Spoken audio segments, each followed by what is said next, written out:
Welcome back to your YouTube channel PD Bros. This is me D Bro on the topic Ischio anal fossa, and it is a wedge-shaped space situated on the each side of the anal canal below the pelvic diaphragm. So the dimension will be the length of the ischio anal fossa is 5 cm, width is 2.5 cm, and depth is 5 to 6.2 centimeter. Person like this, and if you are cutting through this area and removing this part and looking through here on the pelvic region, we will get this type of structure.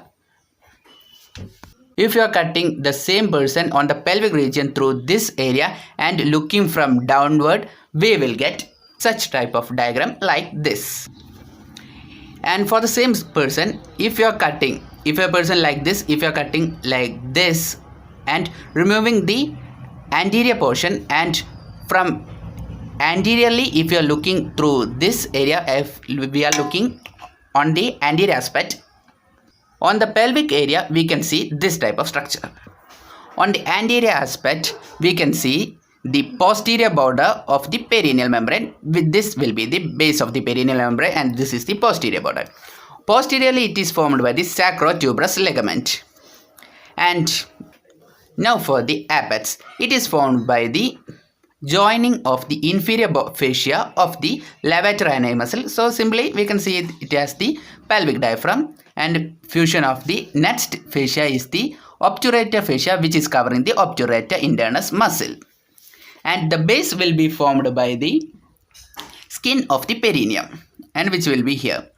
On the medial aspect we can see on the upper part it is the levator ani and its fascia, and on the lower part we can see the external anal sphincter, and on the lateral aspect we can see the obturator fascia covering the obturator internus on the upper part, and lowerly we can see the ischial tuberosity. Now for the recess of the ischio anal fossa. So it is formed by the anterior, posterior and horseshoe recess.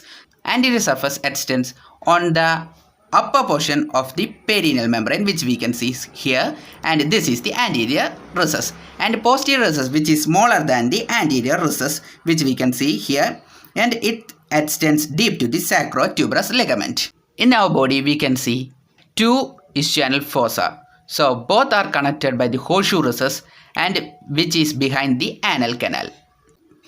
Now for the space and canal of the fossa. So the perianal space, which we can see here. So this is the perianal fascia, which extends from the wide line of the Hilton to the pudendal canal. So this separates the perianal space and ischioanal space, which we can see here. Next one is the ischioanal space, which is seen here. So it is formed base by the perianal fascia, and apex formed by the fusion of the fascia of the inferior fascia of the levator ani muscle and obturator internus. So this space has been divided on the base of the lunate fascia, which we can see here. This one is the lunate fascia. So it's dividing this space into two parts, that is the suprategmental space here and tegmental space here. The next one is the pudendal canal and its contents. It is present on the lateral wall of the ischioanal space here. So this one is the pudendal canal, and the contents include the pudendal nerve and internal pudendal vessels. The contents of the ischioanal space includes the ischioanal pad of fat, inferior rectal nerve and vessels, and I have already told about the pudendal canal and contents posterior scrotal or posterior labial. This posterior labial is present only in female, nerve and vessels, and perineal branch of fourth sacral nerve, and perforating cutaneous branch of the nerve of S2 and S3. Now the clinical anatomy includes the perianal space and ischioanal space are the common site of the abscess formation. So in the perianal space, the densely concentrated fat may cause painful. That's all for the topic ischioanal space.